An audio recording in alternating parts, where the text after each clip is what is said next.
बिहार विधानमंडल का सत्र 25 फरवरी से शुरू होने वाला है।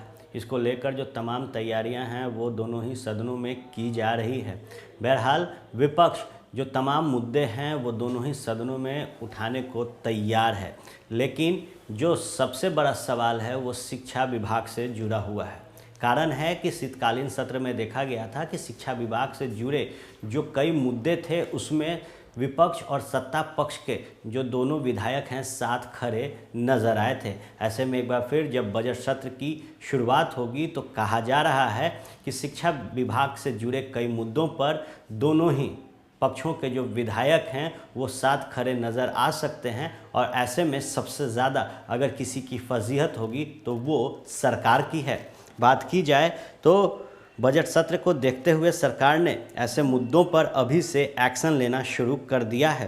राज्य के प्रारंभिक विद्यालयों में शिक्षा समिति के गठन का मामला लंबे अरसे से लंबित रहा है और अब शिक्षा विभाग में इसे 3 दिनों के अंदर निपटाने का फैसला किया गया है। राज्य के सभी प्रारंभिक स्कूलों में 3 दिनों के अंदर विद्यालय शिक्षा समिति का नया सिरे से गठन कर लिया जाए, इसको लेकर निर्देश दिए गए हैं। शिक्षा विभाग के तरफ से इस संबंध में दिशा निर्देश जारी किया गया है। प्राथमिक शिक्षा निदेशक रवि प्रकाश ने सभी जिला शिक्षा पदाधिकारियों को यह सुनिश्चित करने का निर्देश दिया है कि हर हाल में 25 फरवरी तक स्कूलों में शिक्षा समिति का गठन हो जाए और इसके रिपोर्ट मुख्यालय को भेज दिए जाएं। शिक्षा निदेशक ने इस बात को लेकर नाराज़गी जताई है कि अब तक राज्य के अंदर 10,000 से ज़्यादा स्कूलों में शिक्षा समिति का गठन नहीं हुआ है। आपको बता दें कि बिहार विधानमंडल में कई सत्रों में शिक्षा समिति के गठन में देरी का मामला उठाया जा चुका है। पिछले शीतकालीन सत्र के दौरान भी यह मसला सदन में उठा था। विपक्ष और सत्ता पक्ष के विधायक इस मसले पर एक साथ सदन में सरकार के खिलाफ खड़े हो गए थे, जिसके बाद प्राथमिक शिक्षा निदेशक ने 22 दिसंबर को शिक्षा समिति का गठन करने के लिए निर्देश भी दिया था, लेकिन अब तक राज्य में 10,000 से ज़्यादा स्कूलों में शिक्षा समिति का गठन नहीं किया जा सका है।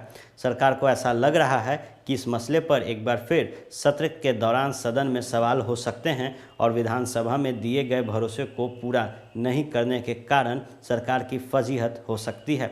लिहाजा अब आनन फानन में सत्र शुरू होने से पहले शिक्षा समिति गठन करने के लिए एक्शन लिया जा रहा है। बात की जाए तो जिस तरीके से शिक्षा विभाग में कई दफ़े सवाल खड़े किए गए हैं, वहीं अब शिक्षा विभाग की जो समिति है वो अगर ठीक समय पर गठित नहीं की जाती है तो निश्चित तौर पर जिस तरीके से शीतकालीन सत्र में सत्ता और विपक्ष दोनों ही दलों के विधायक ने सरकार से सवाल पूछा था, तो एक बार फिर 10,000 से ज़्यादा जो स्कूलें हैं उसमें जब तक ये गठन नहीं होता तो बार बार जो सवाल है वो सदन में उठेंगे और फजीहत सरकार को झेलनी पड़ेगी।